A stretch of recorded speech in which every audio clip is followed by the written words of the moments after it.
ဒီနေ့ခေတ်မှာမိဘဖြစ်ရတာမလွယ်ဘူးပေါ့နော်သားသမီးနဲ့အတူနေခြင်းနဲ့ဆိုရင်ပတ်ဆက်မလုံးတော့ဘူးပတ်ဆက်ရှာဖို့အတွက်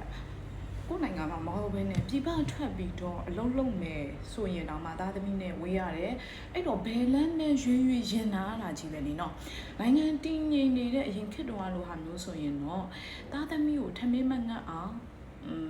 ထမင်းဝအောင်ကျွေးနိုင်ရင်ငါတို့မိဘတောင်းရင်တဝက်ကြွေပြီးလို့ပြောလို့ရပြီမဲ့အခုခေတ်မှာတော့မရတော့ပညာရေးကျန်းမာရေးနေထိုင်မှုအနာဂတ်ဒါတွေဒီအရာအလုံးအတွက်ကဖြည့်ရှင်းမှုပတ်သက်လို့တယ်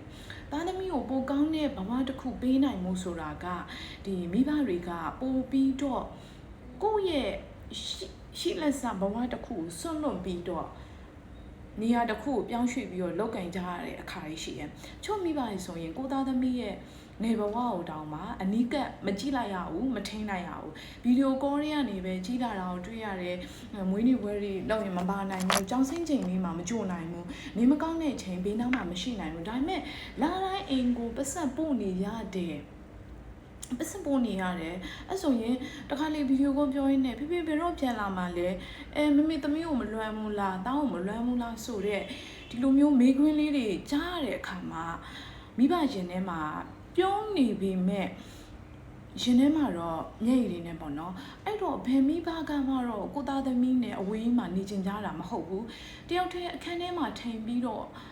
သားသမီးပုံလေးတွေကြည်ရင်းနဲ့မျက်ရည်ကျရတဲ့မိဘတွေဆိုတာဘယ်လောက်များလိုက်မလဲပေါ့နော်တကယ်တော့ဒီမိဘတွေပတ်စံအောင်လိုက်နေတာမဟုတ်ဘူးသားသမီးတွေရဲ့အနာဂတ်နောက်ကိုလိုက်နေတာတကယ်လို့ဒီနေ့မှာအတူမရှိနိုင်တာဟာမနှက်ဖြန်မှာသူတို့ဘဝကောင်းစားဖို့အတွက်ဒီနေ့ခွဲခွာနေရတာဟာတနေ့သူတို့ရဲ့အိမ်မက်တွေအကောင့်ထဲဖို့ပေါ့နော်တကယ်တော့တချို့လူတွေကကလေးကိုထားခဲ့ပြီးတော့နိုင်ငံသားထွက်သွားတယ်လို့အလွယ်တကူပြောတယ်ပေါ့နော်ဒါပေမဲ့လင်းရင်မောထွက်သွားတဲ့နေရာစပြီးတော့ကလေးကိုတတိယတဲ့စိတ်နဲ့အသက်ရှင်ရတာကတိုင်ကန်ရှင်မိဘတွေပဲတည်ရဘာလို့လဲဆိုတော့မိဘဆိုတာကကိုခံစားရမယ့်ဝေဒနာထက်သားသမီးရဲ့အနာဂတ်ကိုပို့ပြီးတော့စဉ်းစားပေးတဲ့ကြရမျိုးပေါ့နော်